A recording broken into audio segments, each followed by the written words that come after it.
በመንፈሱ አንድነን በጌታ ይህንን ለማስታወስ በፍቅር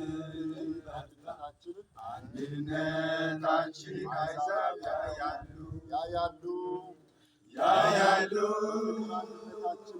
በፍቅር አንድነታችን ያውቃሉ።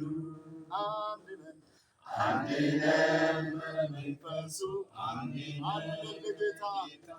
አንድነን በመንፈሱ አንድነን በጌታ ይህንን ለማስታወስ በፍቅር አንድነታችን አሕዛብ ያያሉ